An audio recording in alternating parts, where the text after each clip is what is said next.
د افغانستان دفاع وزارت وایي چې تاجکستان او ازبکستان د افغانستان چورلکې بیرته راوسپاري. سلام ستړي مشئ پام وکړئ د امپراتور ټي وي یوټیوب چینل څخه تازه او مهم خبر ته. د افغانستان دفاع وزارت یو ځل بیا له تاجکستان او ازبکستان غوښتنه کوي چې دغه هیوادونو ته د افغانستان لیږدول شوي چورلکې د بیرته کابل ته وسپاري. د وزارت ویان دغه الوتکې د افغان حکومت او خلکو مال بولی او ټینګار کوي چې دغه الوتکې به له تاجکستان او ازبکستان بیرته واخلي. د دفاع وزارت ویان عنایت الله خرزمی وایي ازبکستان او تاجکستان زمونږ ګاونډي هیوادونه دي.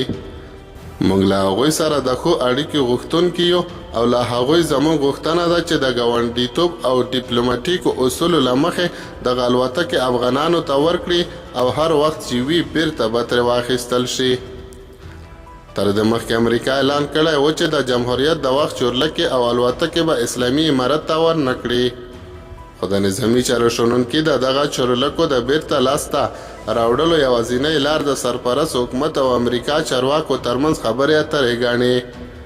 د نظامي چارو شنونکی اسدالله ندیم وایي که اسلامي امارت غواړي دغه هلیکوپټرې او نور پوځي تجهیزات ترلاسه کړي غوره ده چې له امریکا سره خبرې ته کیني. په دې مسله کې له امریکا پرته بل غوروی نشته. د سیاسي چارو شنونکی زلمی افغانیار زیاتوي چې د افغانستان سپکې او درنې وسلې او چورلکې چې ازبکستان او تاجکستان ته وړل شوي د افغانستان د ملي اردو بیت المال دی او باید بیرته راستانه شي. خو دغه هیوادونه له امریکا سره په همغږۍ دغه کار نه کوي.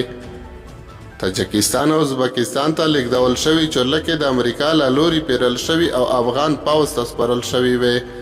خو د 2021 کال اګست کې د جمهوري نظام له پرځېدو سره سم د ځینو راپورونو پر بنسټ کابو شپېته چورلکې تاجکستان او ازبکستان ته ولیږدول شوې.